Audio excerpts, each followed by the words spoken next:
Sir, you're jealous. You're jealous that ASAP Rocky is living the life with Rihanna that you couldn't live. Your fairy tale, your dream life. You don't have to take my word for it. Listen to Drake. You don't have the fairy tale like, oh, Drake started a family with Rihanna. Like, this is like so perfect. You said you had way better chicks than her. Bruh, is this you? The music. Sir, you're jealous that ASAP Rocky is living the life with band that you couldn't live your fairy tale, your dream life. You don't have to take my word for it. Listen to Drake. You don't have the fairy tale like, oh, Drake started a family with Rihanna. Like you said you had way better chicks than her, bro. Is this you one of my BNA Alexa play Obsessed by Mariah Carey? Because Drake is back at it again, talking about Ryan at this point. Riri needs to put a restraining order on Drake because being this obsessed with someone is not normal. So Drake just dropped a bunch of old footage of Rihanna from years ago. And this comes after he's been consistently dragging her and ASAP Rocky in songs. But it seems like Rocky has finally had enough of Drake coming for his wife, and he just fired back at him on a new diss track for being a complete creep who still hung up on R. But that's not all word on the street is that Rihanna and Kendrick Lamar are working on another collab, where they plan to go nuclear on Drake and expose his weird obsession with her and other women who rejected him. See, it's been over 6 years since band last mentioned Drake in public. Whatever little situationship she had with Drake, she shut the door on that ages ago. In fact, she never even claimed Drake in the first place. That woman has fully moved on, and all she talks about these days are her kids and ASAP. I honestly think that she forgot Drake even exists. Did you ever imagine when you pictured your family that like this is what it would be like? Did you had to have some idea? No, you don't have an idea. You just hope. I hope that I can have kids one day, and I hope I can have them in love, and I hope that I can be a part of a family that breaks generational curses and just like moves forward and does new things and raises our kids better than we've been raised and all the beautiful things, and it's happening. And I can't believe it. What's the thing that surprised you most about seeing your best friend become a father? Ooh, I loved him differently as a dad.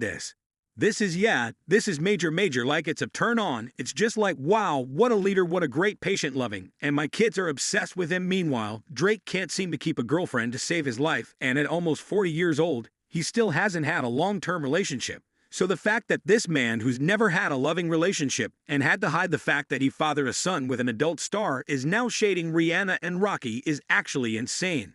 And you can't even chalk this up to trolling anymore, because no one is laughing. It's just creepy and weird. And honestly, it's low-key giving incel vibes. So what exactly did ASAP Rocky say about Drake and in this new song? And what is actually wrong with Drake that he's still obsessed with a woman who hasn't paid him any mind in years? Let's break this down, cause there's something genuine there. We're not like forcing some story on people. I mean, it's a lot of the music that we make and the energy that we bring is genuine. I mean, we have a lot of genuine energy between us, so yeah, okay. Y'all, I'm not a psychiatrist, but you can't tell me Drake's obsession with Rihanna is normal. It's been ages since Rihanna cut all ties with Drake and moved on with her life, now living her best life with ASAP Rocky and their 2 kids.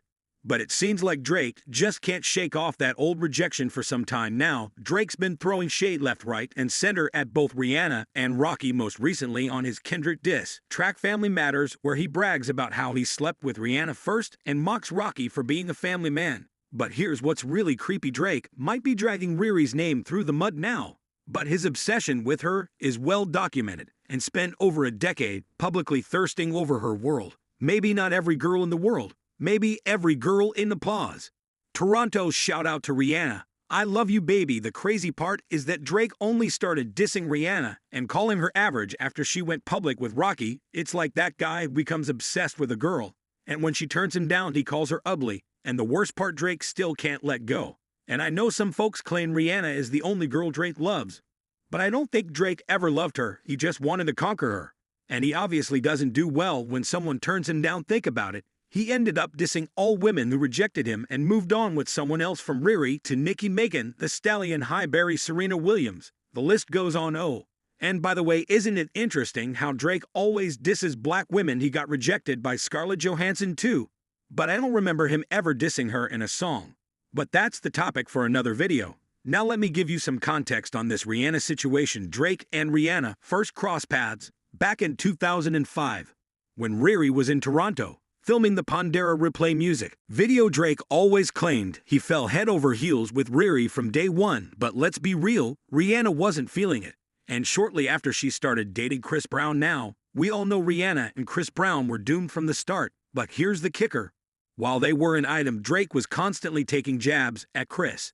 But after Rihanna and Chris split up following that 2009 incident, Drake suddenly started acting all buddy-buddy with Chris and even collaborated on two songs with him anyway. The romance rumors between Rihanna and Drake first started swirling in May 2009 when they were spotted on what looked like a date at Lucky Strike Bowling Alley in NYC. But Rihanna shut down those romance rumors fast, and she made it clear that she was just having a little fun, with Drake no strings attached. But that didn't stop Drake from catching feelings, and while Rihanna downplayed their little bowling day, Drake went full in obsessed mode and wrote a whole song about it in Fireworks. He even sings "Who could have predicted Lucky Strike would have you stuck with me, excuse me." Drake: Rihanna was definitely not stuck with you after one day, but Drake just couldn't stop talking about her in interviews like he was totally hung up on her. I think that we have a connection that's established for life, and you know that is that you know I love her and support her unconditionally, and I like to think that she feels the same way. And you know when still fancy her, though. Do I fancy her? Of course. I mean, who wouldn't look at her? She's stunning. Of course I do. Yeah, no, she's incredible. But you know it's one of those things that it's a maybe one day. Maybe not. I'm 23 years old, and I feel like I'm on top of the world right now. And it's very rare that I feel small around anybody, especially, you know, a woman that I like. It just, I am in a confident position right now. And really my whole purpose for putting that on the album was just to pay homage to the fact that she is an amazing woman that made me feel nervous, man. She made me feel small. She's overwhelming, being like she's beautiful and talented. And her personality is like, it's almost like scary. And for the first time, a woman just brought back that feeling when I was 17 or 18. And I appreciate it so much because you get into this position, and sometimes you just get numb to all those emotions that used to inspire you to write. So Rihanna took heartbreak. Dare pay homage to her. As a woman, it really wasn't meant to be disrespectful. I mean, you know, she gives me inspiration. But it more comes in the form of, you know, like when we dance, she just presses up against me a little extra hard. You know, that's really my motivation to really do well. We're just having fun. We just enjoy each other's energy. And we decided to make that the basis of the performance. And it's very, you know, it's very elaborate, and I think people enjoy it a lot. It's got a lot of energy to it for sure, so a little bit of fire, you know, some things going on that stage for sure now. Once Rihanna saw that Drake was getting a little too obsessed, started distancing herself from him. And that's when Drake got all in his feelings and started throwing shade, accusing her of leading him on and giving him false hope. In 2010, Drake told the New York Times that he felt like Rihanna used him as a pawn and said she was doing exactly what I've done to so many women throughout my life, which is show them quality time, then disappear. I was like, wow, this feels terrible.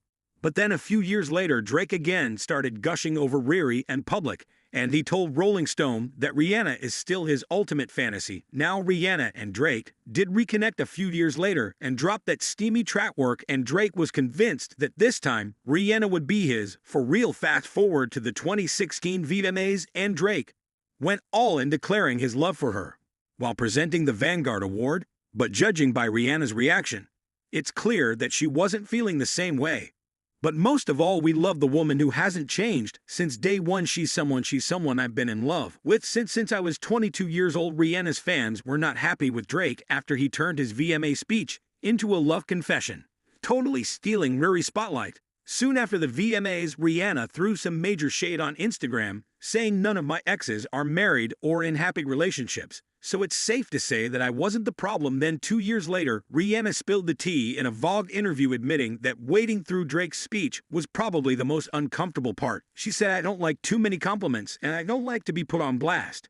And when asked about their status now, Rihanna revealed that they're no longer in touch, not even his friends. She said, "We don't have a friendship now, but we're not enemies either, is what it is." And this 2018 Vogue interview was the last time